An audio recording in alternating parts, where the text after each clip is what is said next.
Thomas Graham, químico inglês, foi o primeiro a estudar o estado coloidal. Em 1862, ele estabeleceu a distinção entre os solutos que se difundem rapidamente e os que o fazem com grande lentidão. Chamou os primeiros de cristalóides, porque podiam ser obtidos em forma cristalina, e os segundos de coloides, do grego cola, porque, da mesma forma que a cola, se apresentavam em estado amorfo ou gelatinoso. Hoje se prefere falar em estado coloidal em vez de coloide, uma vez que, dependendo das condições do sistema, a mesma substância pode vir a constituir uma solução ou um coloide. Bem, você entendeu tudo que o texto mostrou. Na verdade, o nascer do termo coloides. Mas o que são coloides para você no dia a dia?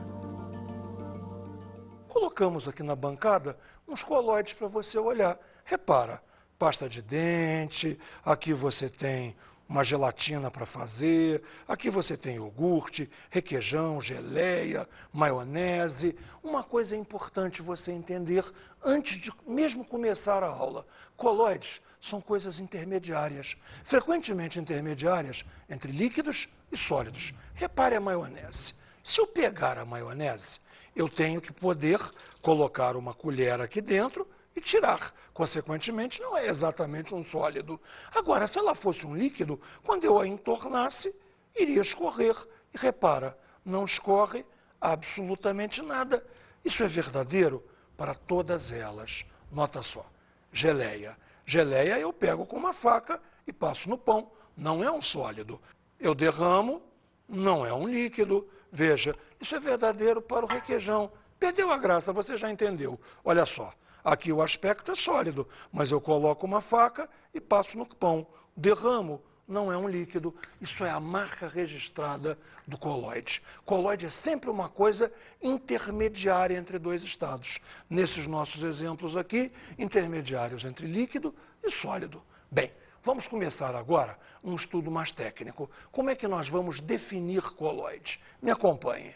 Num coloide, as partículas têm que ficar entre 1 nanômetro e 100 nanômetros. Claro que isso aí também pode ser dito em angstroms. Aí ficará entre 10 angstroms e 1000 angstroms. Veja, mais uma vez, o coloide é um sistema intermediário. As partículas são entre um valor e o outro valor. Se fossem menores do que 1 nanômetro, seriam as soluções, ou soluções verdadeiras. Se fossem maiores do que 100, aí já seriam as dispersões grosseiras. A marca registrada do coloide é ser intermediário. Ok? Os coloides, então, podem ser de vários tipos. Veja, atômicos, ou seja, a partícula que está dispersa é um átomo, ou então agrupamentos de átomos. Os coloides também podem ser moleculares, onde a partícula que está dispersa é uma molécula, pode ocasionalmente ser uma macromolécula, um ajuntamento de moléculas. E, finalmente, os coloides podem ser iônicos, onde frequentemente os coloides proteicos são assim. Você tem um macroíon de proteína. Existem dois tipos de coloides, por assim dizer, fundamentais. Veja só, o primeiro deles é quando o coloide tem o aspecto de uma solução. Se ele tem o aspecto de solução, a gente o chama de sol. Agora, se o coloide tem um aspecto gelatinoso, a gente o chama de um gel. Isso é uma classificação absolutamente simples. Nós vamos ter agora um estudo mais complexo sobre a classificação, sobre os tipos de coloides. Me acompanhe. Nós vamos arrumar aqui o disperso e aqui o dispersante. Repare que neste primeiro quadro, todos os dispersantes são sólidos e os dispersos eu vou variando, sólido, líquido, iguais. Então repare, disperso, sólido, dispersante, sólido. Isso aqui tudo é sólido. Se tudo é sólido, eu vou ter o aspecto de uma solução sólida, então eu tenho ali um sol sólido. Viu aqui? Sol sólido. Se o meu disperso é um líquido dentro de um sólido, aí eu já chamo de um gel. Finalmente, se eu tenho um gás em um sólido, vamos ver uns exemplos excelentes disso. Se eu tiver um gás em um sólido, eu tenho uma espuma sólida. Bem, vamos trocar agora o dispersante. Repare, O dispersante agora é líquido. E, novamente, o disperso pode ser um sólido, um líquido ou um gás. Um sólido e um líquido, tranquilamente, um sol. Um líquido e um líquido, uma emulsão. E um gás e um líquido, uma espuma líquida. Também vamos ver excelentes exemplos para espuma líquida.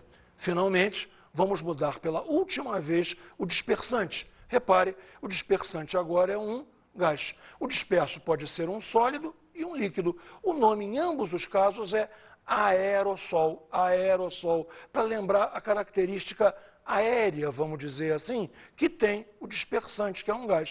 Se é sólido em gás, aerossol, sólido. Se é líquido em gás, aerossol, líquido. Se você está se perguntando, e o gás em gás? Ah, nessa você bobeou. Gás em gás é solução verdadeira. Sempre. Gás em gás é sempre uma mistura homogênea. Logo, não pode ser um coloide. Percebeu bem isso? Bem, voltando ao quadro anterior, observe. Em todos os casos, o dispersante é um líquido. E o disperso pode ser um sólido, um líquido ou um gás. Vamos ver um caso bem real, uma experiência bem real. Bater clara em neve. Quem é o dispersante? O dispersante é a clara de ovo. Se é a clara de ovo, evidentemente é um líquido. E quem será o disperso? Claro, o disperso é o ar. O disperso é o próprio ar quando você começa a bater. Então você vai ter um disperso, que é um gás. Você tem um dispersante, que é um líquido. Então você vai ter uma espuma líquida. Vamos ver como é que isso funciona? Repara só. Tenho aqui as claras, derramei as claras aqui. Pronto, estão derramadas. Esse aqui é o meu dispersante. E agora o que eu tenho que fazer? Bater a clara. Repara, no começo se formam bolhas muito grandes. E essas bolhas, conforme a gente vai batendo, elas vão sendo incorporadas à massa, vão se transformando em bolhas menores. Repare que o volume total do sistema começa a aumentar. Claro que eu não sou um grande especialista em bater clara em neve, mas repare, você ainda tem bolhas bastante grandes que a agitação irá reduzindo em tamanho essas bolhas. O volume total da mistura tende sempre a aumentar. Ou seja, cada vez mais o ar é incorporado a essa mistura. E a estabilidade desse sistema também tende a aumentar. Quando a gente parar de bater, a boa clara em neve não deve desmanchar inteiramente. Ela deve se manter estável por um bom tempo. Eu tenho a certeza que os especialistas em clara em neve conseguem isso. Mas veja, numa parte nós já temos razão. O volume disso aqui aumentou muito. E não tenha dúvida, isso aqui é uma espuma, uma coisa intermediária entre o líquido e o gás. Já conseguimos o nosso objetivo. Já é perfeitamente visível que o volume é muito maior e já está bastante incorporado. Você já tem bolhas bastante pequenas. A agitação vai sempre diminuindo o volume dessas bolhas. Agora, o volume total aumenta, porque o ar se incorpora nessa nossa espuma líquida. Para que esse estudo fique mais próximo a você, vamos fazer agora alguns exercícios de classificação dos sistemas coloidais. A ideia é a seguinte: eu descrevo o coloide para você e nós fazemos juntos a classificação. Vamos lá? O primeiro deles vai ser o rubi.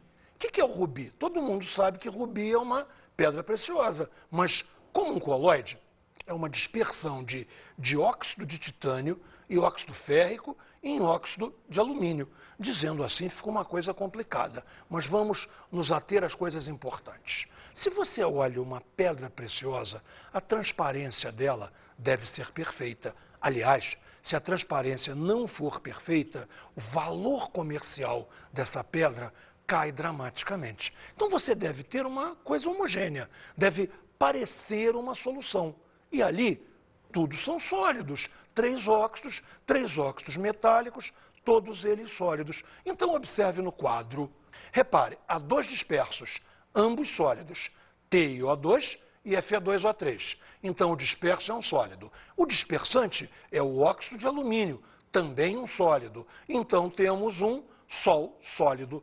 Por que novamente a palavra sol? Porque o aspecto é de uma solução. O rubi tem um aspecto absolutamente homogêneo, absolutamente igual a uma solução. Vamos a um outro exemplo. Creme dental. Como é que eu vou trabalhar creme dental? Bom, repara, creme dental basicamente é sabão ou então é detergente. Sabão, sólido. Detergente, sólido. Não se deixe enganar nisso. Detergente é o que o pessoal chama de sabão em pó. Também é um sólido. Bom, isso é o dispersante. Quem é o disperso? O disperso são soluções aquosas de sabões e de detergentes, para você ter uma coisa intermediária entre o sólido e o líquido. Lembra, a marca do colóide é ser intermediário. Veja então no quadro, o disperso é líquido, é a solução aquosa ou de um detergente ou de um sabão. O dispersante é um sólido, ou um detergente ou um sabão, que temos então um gel. Então o nome técnico, vamos dizer assim, para a pasta de dentes é gel. Outro exemplo muito interessante é o carvão feito de lenha. O carvão de lenha, ele apresenta ar em carvão. Não sei se você já reparou, mas carvão de lenha, para o tamanho da peça, é surpreendentemente leve. Ele é muito mais leve do que aparenta. Então repare no quadro. Veja lá, nós temos aqui o disperso. O disperso é um gás, o disperso é um ar. O dispersante é um sólido, é o carvão. Surpreendentemente, gás em um sólido, temos uma espuma sólida. É isso que faz o carvão ser tão leve. E mais um exemplo para terminarmos. O colarinho do chope. Colarinho do chope, todo mundo sabe exatamente o que é. Aquela parte branca que fica em cima do chope. Vamos pensar um pouquinho? Quem é o disperso? O gás carbônico do próprio chope. Quem é o dispersante? O próprio chope. Então você tem observe no quadro, um gás e o dispersante é um líquido. Gás carbônico disperso no líquido, que é o chope. Você tem uma espuma líquida. Eu tenho a certeza que você já reparou que é uma espuma líquida, tanto que você a bebe. Você não bebe o carvão, que é uma espuma sólida. Ok? Vamos a um último exemplo. Os grãos microscópicos de pólen no ar. Isso é uma cena mais europeia, onde as estações são mais marcadas. Mas na primavera, as plantas soltam o seu pólen ao vento para espalhar e fazer com que aquele pólen permita a fecundação de outras plantas. Então você vai ter grãozinhos minúsculos, microscópicos realmente, de pólen espalhados no ar. Vamos ao quadro ver que tipo de colóide é este. Quem é o disperso? O disperso é um sólido, o pólen. O dispersante quem é? Um gás. Então você tem um aerossol, lembra o nome, por favor, aero, para dar a ideia aérea do dispersante gás. Um aerossol sólido. Bom, agora eu tenho a certeza absoluta que esses exemplos deixaram toda a matéria bem mais real para você. Podemos passar em frente mais tranquilos. Nós começamos agora a estudar os processos de preparação de colóides. Basicamente, há dois tipos de processo. O primeiro deles é a dispersão. Na dispersão, você vai partir de partículas maiores para coloidais. Deixa eu ver se você entendeu. Eu tenho a partícula grande, eu tenho a partícula volumosa, e ela tem que ser, de alguma maneira, fracionada até atingir o tamanho coloidal. Isso aí pode ser feito de várias maneiras. Vamos a uma primeira forma. Repare, um processo de dispersão a partir de precipitados.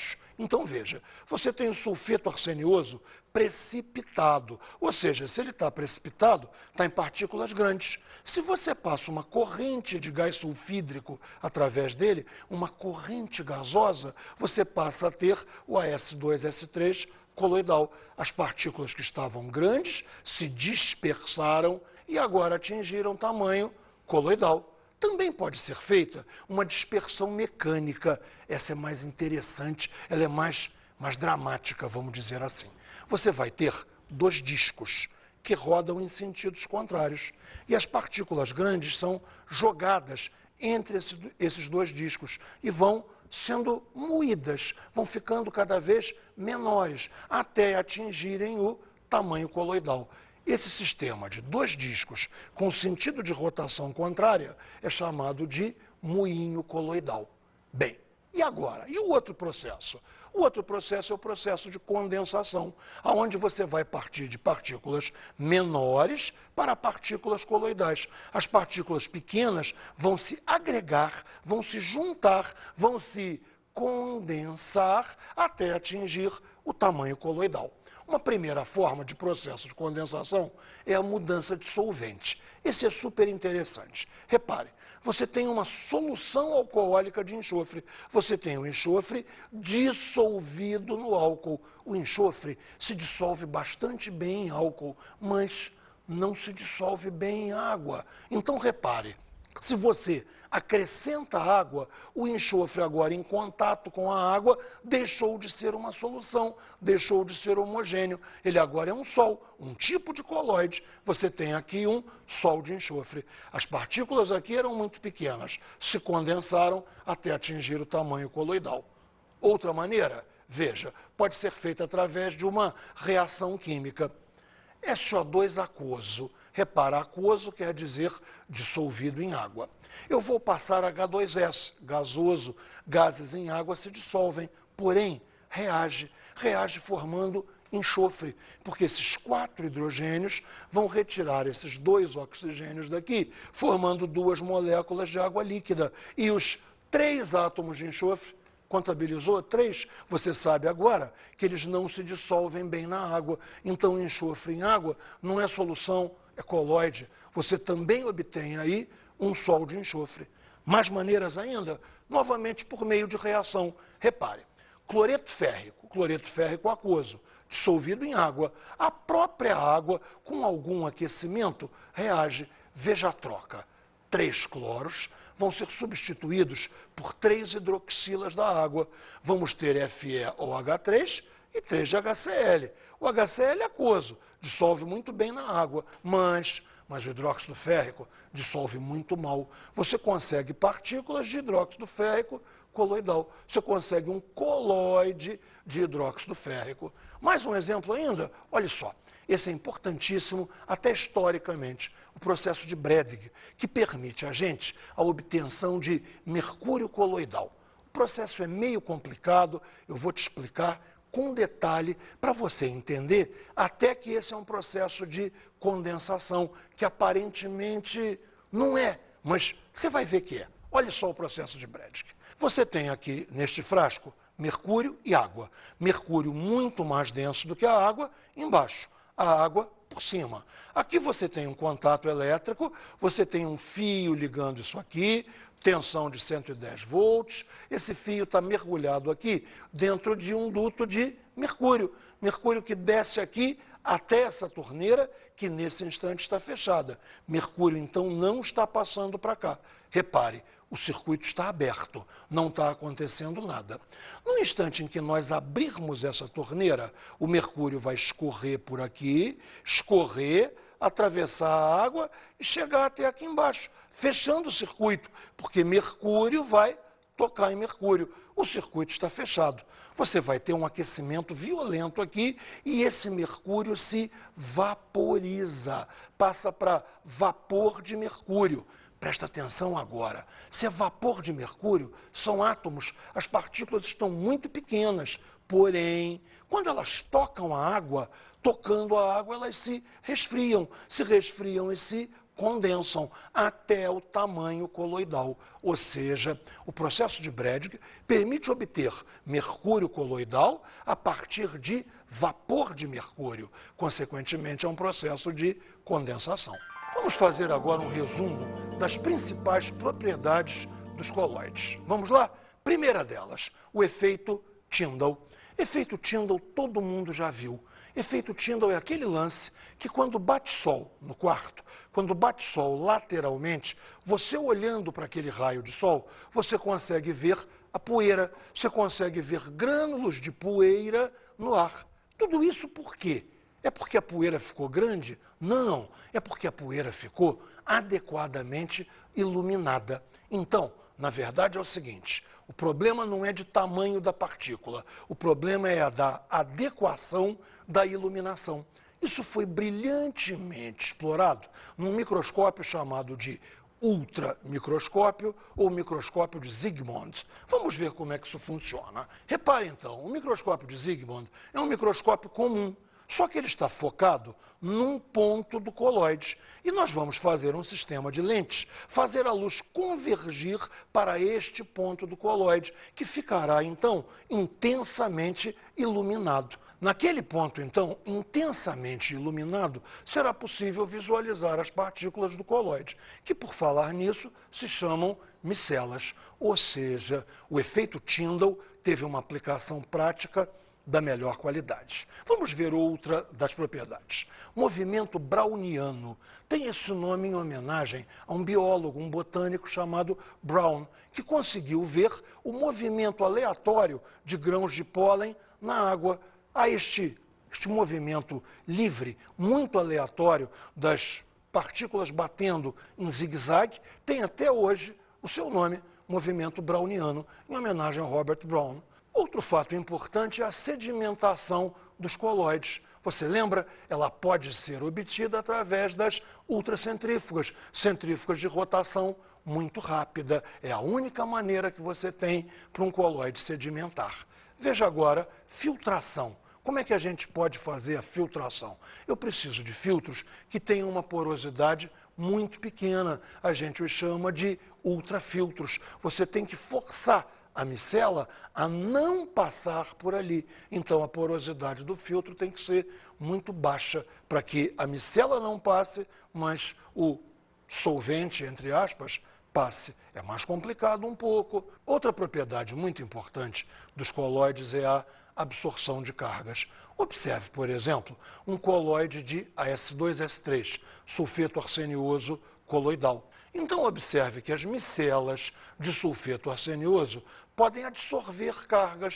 Pode haver uma absorção de cargas aqui, íons S2- e HS-, criando uma capa negativa em torno da micela. Logo, as partículas do meio se orientam por aqui e trazem uma carga positiva para cá, criando aqui uma diferença de potencial que tem um nome super importante. Repare, a diferença de potencial entre a superfície da micela e o meio é chamada de potencial zeta. Você já sabe agora o que é potencial zeta. É quando houver absorção de cargas, gerando uma micela com uma carga e o meio imediatamente próximo com outra carga. A diferença de potencial entre esses dois extremos você chama de potencial zeta. Ok? Está entendido o que é potencial zeta? Vamos em frente então. Peptização. Peptização vem do grego pepsis, onde pepsis quer dizer digestão.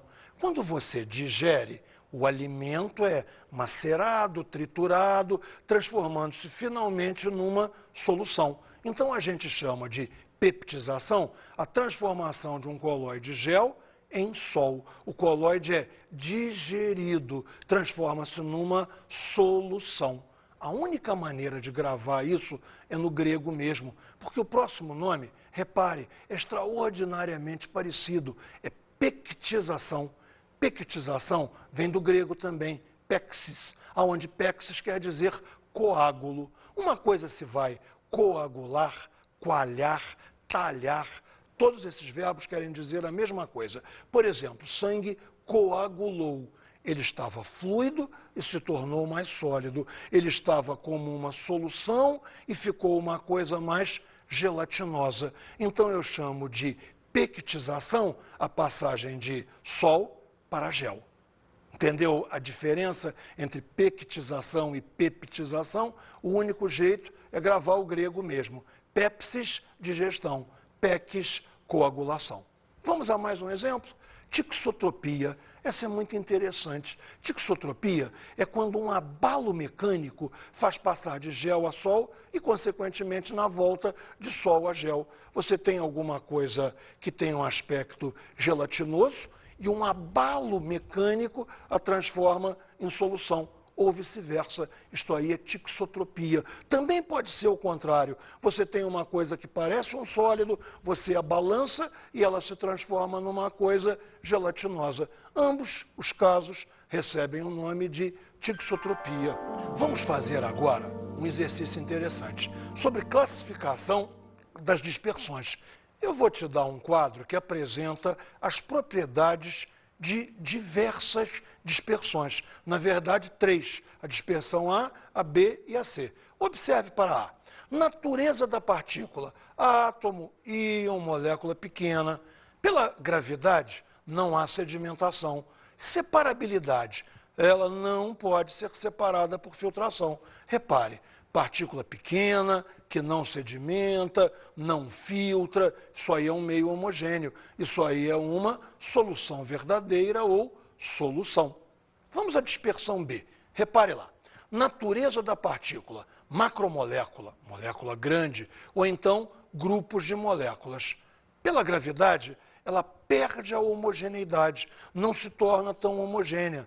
Separabilidade só pode ser separada por membranas especiais, a separação é difícil, não tenha dúvida, você está em frente a um coloide. Finalmente, vamos ver a dispersão C. Natureza da partícula. Caramba, as partículas são visíveis a olho nu. Você olha e vê a partícula. Gravidade. Sedimenta rapidamente. Separabilidade. Pode ser separada por papel de filtro. Quer dizer que um filtro separa isso aí com facilidade? O que é isso? Ah, tem muito exemplo. Areia na água, barro na água. O que é isso? Uma dispersão grosseira. Você viu como é que agora está fácil classificar, separar quando é uma solução verdadeira, uma grosseira ou um coloide? Exercício sempre ajuda a gente a entender melhor. Qual ou quais dos materiais a seguir são coloides? Vamos reconhecer coloides. Maionese. Lembra que nós abrimos a aula te mostrando a maionese. Maionese você pode pegar uma faca, espalhar por cima de um tomate, de uma alface. Então ela funciona não como um sólido, mas também não é um líquido, você não derrama. Lembra sempre, estado intermediário. Estado intermediário, coloide. Iogurte. Iogurte também estava lá em nossa mesa. Um iogurte também é um tipo de coloide. Agora, não fica achando que tudo que é comida é coloide. Azeite, por exemplo, não é. O azeite não é perfeitamente líquido? Sim, no azeite você tem vários óleos. Você tem um mix, um blend, para falar bonito, de diversos óleos que tornam o gosto daquele ou desse azeite mais marcante, menos marcante, mais suave. Mas é uma solução de óleos em óleos. Veja, o refrigerante. Refrigerante é comida?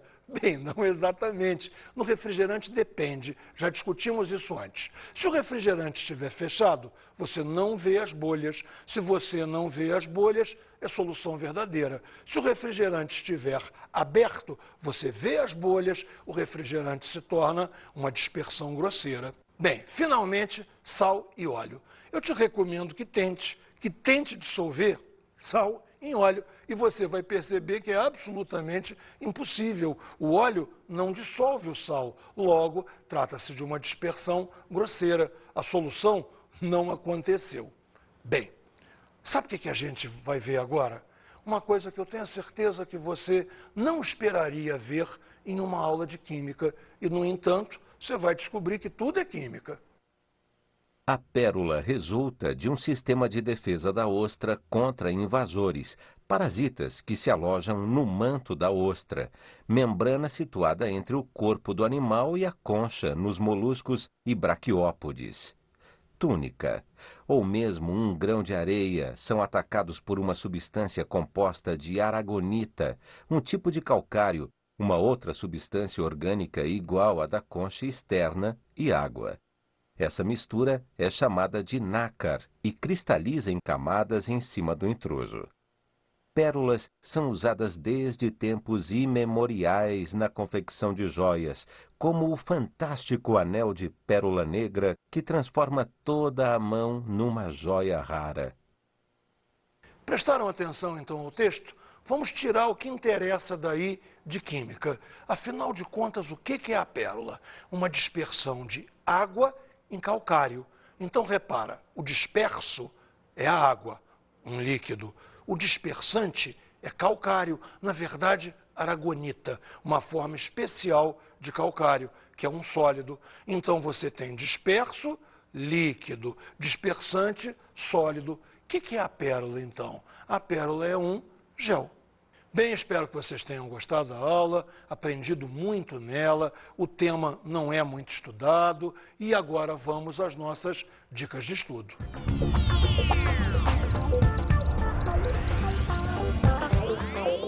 A minha dica de estudo para você é sempre a mesma, é que você estude, que você faça exercício, mas que, acima de tudo, você olhe para o mundo com os meus olhos, que você olhe para o mundo com os olhos de um químico, que você olhe a sua comida, a maionese que você come, o iogurte que você come, a geleia que você come, tudo isso aí é colóide, então tudo isso aí permite a você estudar, classificar, aprender. Viu que surpresa a pérola? Aliás, por falar em pérola, tem uma coisa a mais que eu tenho que dizer a você. A pérola é calcária, logo ela teme os ácidos, não pode entrar em contato com os ácidos. Uma simples gota de vinagre é capaz de destruir uma pérola. Muito cuidado, então. Química serve para tudo, para o bem, para o mal, para tomar cuidado, para aprender e, acima de tudo, para viver. Bons estudos para você.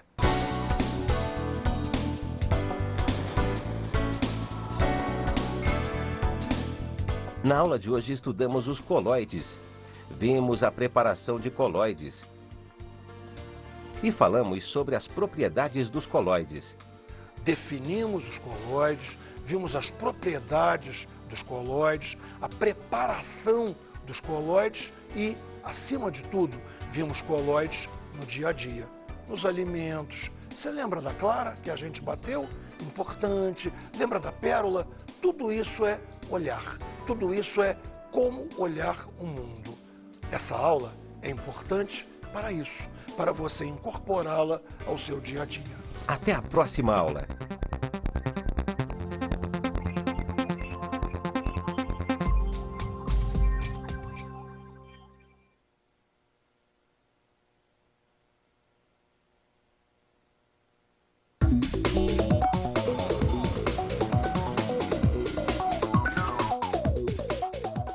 Bem, meu colega, minha colega, eu já escutei de alguns amigos nossos a palavra que colóide é chato, dar aula de colóide é chato.